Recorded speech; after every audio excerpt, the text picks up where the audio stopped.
Friend, this is Sonika और आज हम बात करने वाले हैं कि अगर आपके पास ये दो चीज़ें हैं तो आप अपना केस कितनी जल्दी विन कर सकते हैं। आपकी वाइफ आपको हरा ही नहीं पाएगी। तो जैसे आपने थंबनेल से देखा ही होगा, तो मैं आपको डिटेल में बताती हूँ ये दो चीज़ें क्या हैं और आपने उसको कैसे हैंडल करना है कोर्ट के अंदर। दोस्तों, दो चीज़ें हैं। पहली चीज़ है बच्चे और दूसरी चीज़ है मेंटेनेंस। ये जो दो चीज़ें मैंने आपको बताई, अभी आप नहीं समझ पा रहे हैं, लेकिन मैं आपको डिटेल में समझाती हूँ। मान लीजिए आपकी और आपकी वाइफ का सेपरेशन हो रहा है किसी रीज़न से।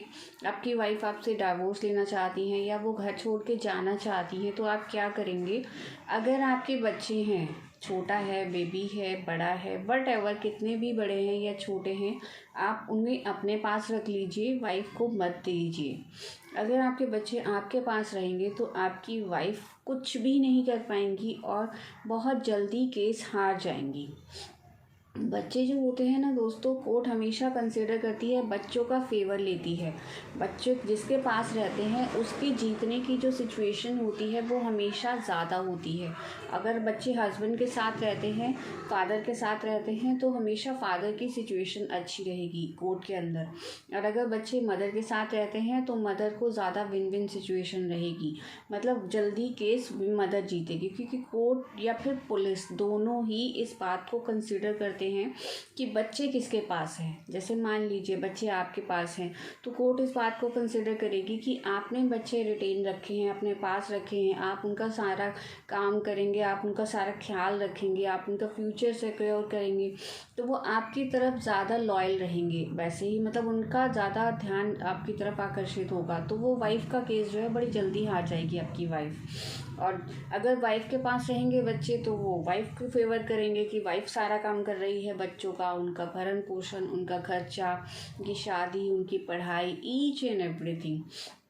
तो ये चीज़ ट्राई करें कि अगर आपके पास बच्चे हैं, आपके बच्चे हैं, तो आप उन्हें हमेशा अपने पास रखें, वाइफ को ना दें किसी भी तरीके से।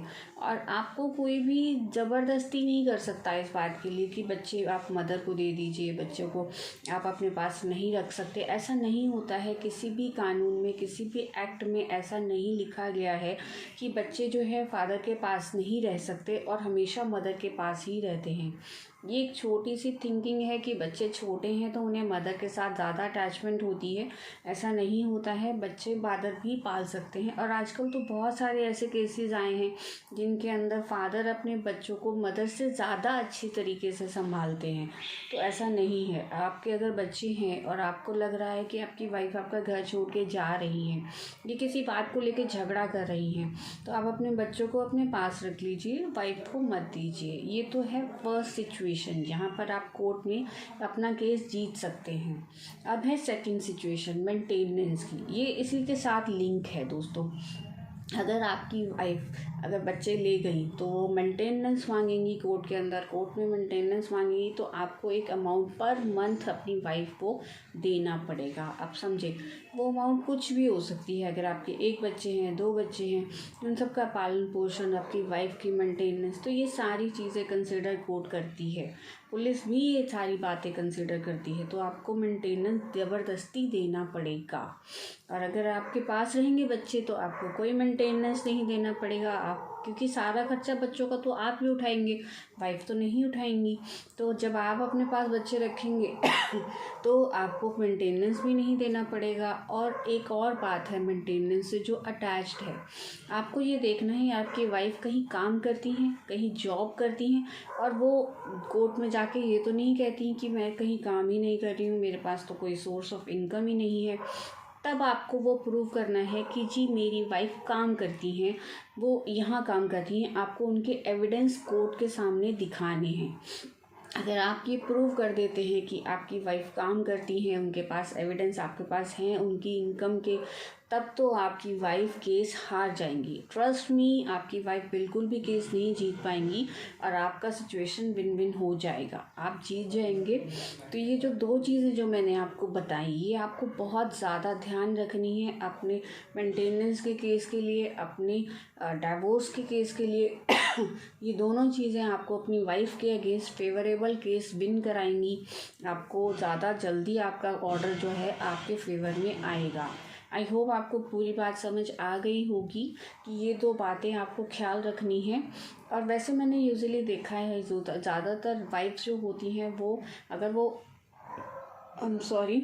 वो हाउसवाइफ्स नहीं हैं तो वो यूजुअली वर्क करती हैं। छोटा मोटा ही काम हो, चाहे वो घर का हो चाहे वो बाहर का हो, जिससे छोटी मोटी इनकम आती रहे।